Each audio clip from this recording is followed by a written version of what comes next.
Yes, sure, come on.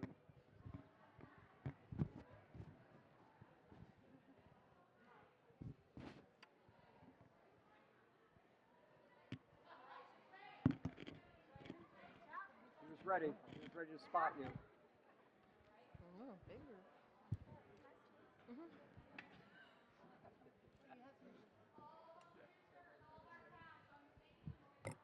Up there in front of the microphone, you see more.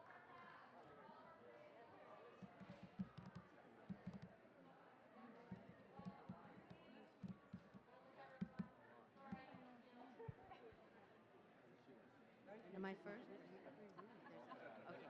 Whatever. Sure. Doesn't matter. Doesn't matter. I'll get behind.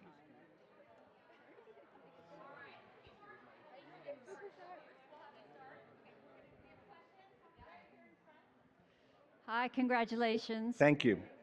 So, what do you hope people take away from watching Handmaid's Tale? A desire to watch the second season of Handmaid's Tale. I think you don't want to tell people what to take away from a show like this, especially.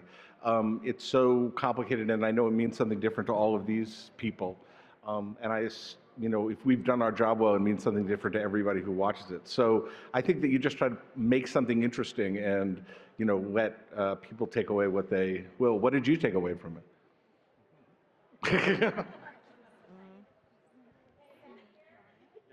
Oh, hi. Yeah, I'll go first. Hi. Congratulations to all of you. This is fantastic. Thank you. But this is the first time then that you have a streaming service that's won an Emmy like this. Do you guys see this as a sign of what's to come, or, and was there any, speculation about not speculation? Was there any hesitation with Netflix or Amazon or other streaming services? Certainly that's not my end of the business. We just try to make a good TV show. But certainly the way that Hulu handled our show and they were bold and behind us and really committed to making something interesting. So if the streaming services continue to do that, I don't see any limit to how many of these they can win.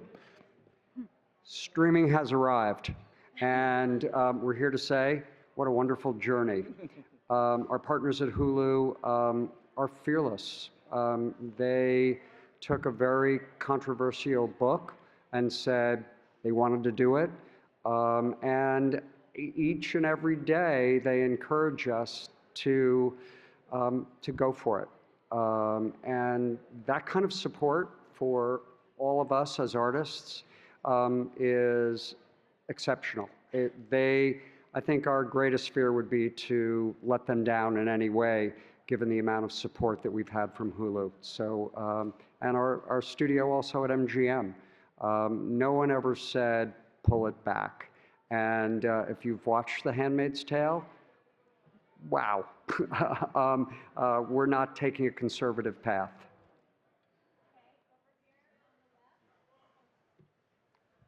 Hi, Jeannie Wolf. Congratulations. Thank you. First of all, was it crazy making to have to wait till the end to find out those last two awards? And the other question is, how did you guys like the dancers? To me, it was kind of a sign that everybody was talking about Handmaid's Tale. Did you take it as that? I loved the dancers. I was freaking out. I think they should be in season 2. I think we should go in a new direction. What do you think, Bruce? And as far as How high can you kick? As far as, it was exciting sort of all the way through with all of the different wins with, Anne and Reed and Bruce and everybody throughout the show. So it felt like a roller coaster of emotions. Congratulations, great. Congratulations, I'm right here. Everybody, I love the show, it's really awesome. Red. How are you? Yeah. So tell me, how much this dystopian story, it's scary, but it's beautiful at the same time, the way you made it, how close to reality this is, considering the whole thing in Washington, D.C. I think it's pretty far from reality. Certainly, we have problems and differences and a lot of things to fix in this country, but Gilead is a very different place and a very extreme place. And I think one of the things that's nice about having a show about such a terrible place is that you can have some agreement amongst everybody that they may want different things for America, but nobody wants that. Okay, I think also there's a war going on each and every day, the battle for women's rights. And Margaret's book and Bruce's words help illuminate what that struggle and what that battle is all about. So the fact that we can remind people that the resistance is alive and be a part of it. There are days, unfortunately, in America that it feels like it's the prequel to Gilead. So maybe we can help with the fight. Hi, Elizabeth, over here on your left there. Hi, congratulations. Hi. Jason Nathanson, ABC News. Thank you. Were you surprised by the win and that's why the F-bombs, or was the cursing planned? There were two, unfortunately. No, that was the best version you could have possibly gotten of that. That was the clean version. No, I just was trying to remember everybody, and you really do have a weird out-of-body experience. It's always a surprise. It should be a surprise. Otherwise, you're an asshole. So, see, there I go. Thank you. Yeah. I mean, through the process of producing this, you broke so many rules, from hiring Reed as a director, somebody who'd never done a pilot before, to the material. I mean, can you talk about at what point, what were some of the biggest hurdles that got you, got the show up and running, and at what point did you have a sense that you really had something that was going to resonate?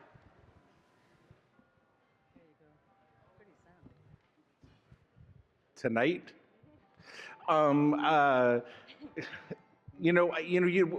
you do this kind of thing, you don't think you're breaking any rules at all.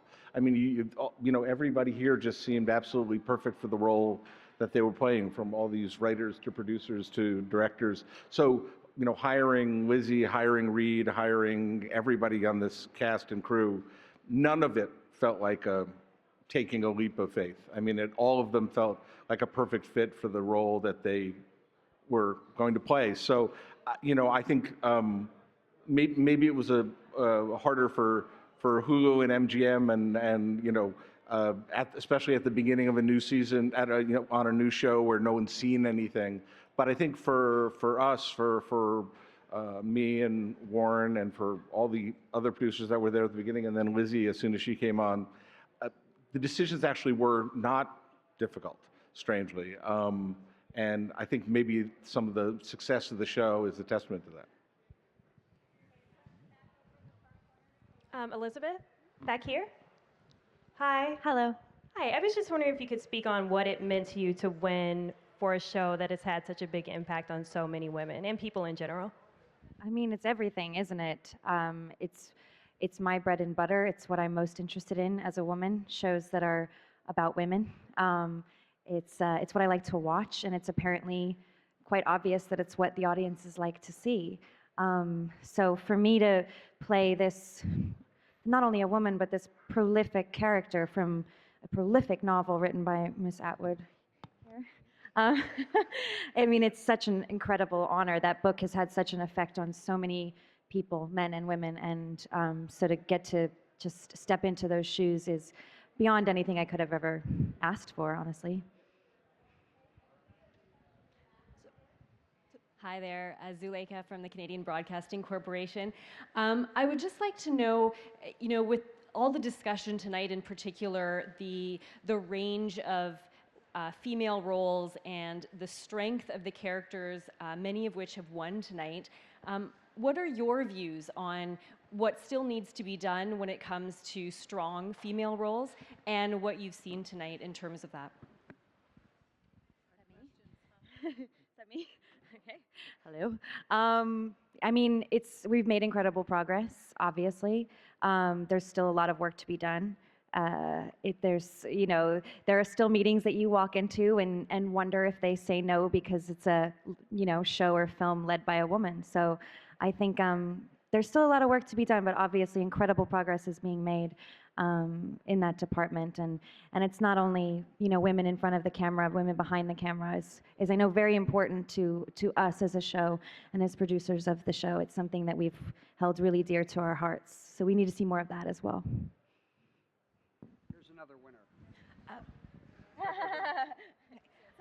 Miss Atwood.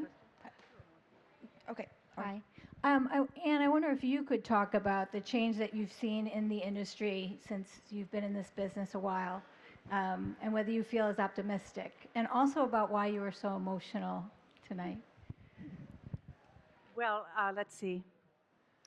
As a young actor, you don't pay attention to any of the limitations placed upon you.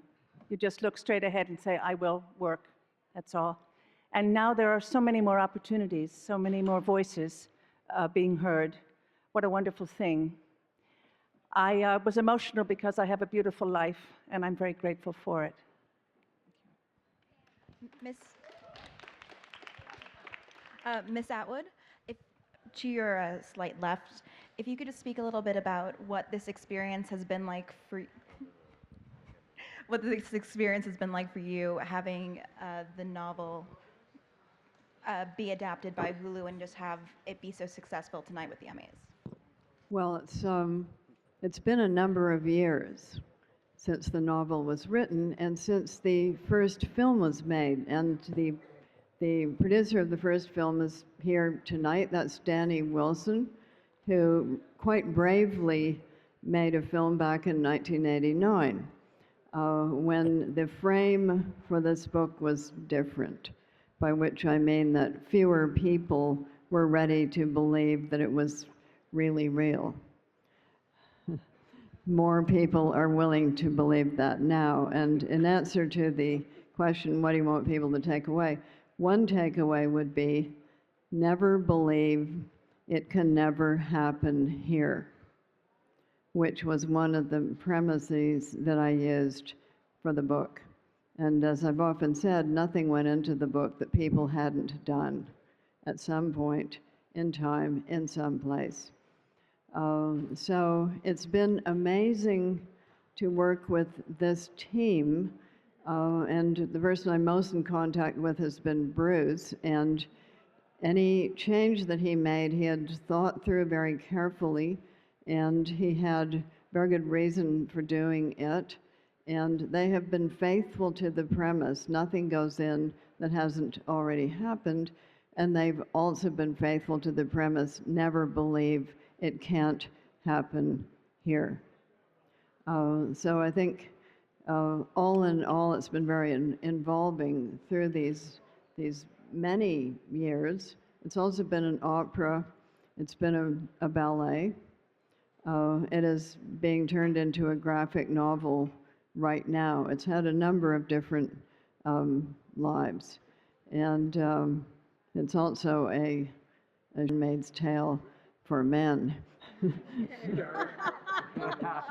So it's gotten out of the box, People are sending me knitted chickens with little Handmaid's Tales outfit on them, and they're sending me pictures of their dogs and cats with little red clothes, so it's out there in the world. And it's also become a meme for state legislature protests. So in a way, you could say that the Handmaid's Tale, the handmaids have escaped. They're out there, and they're coming to you again in season 2. Beautiful.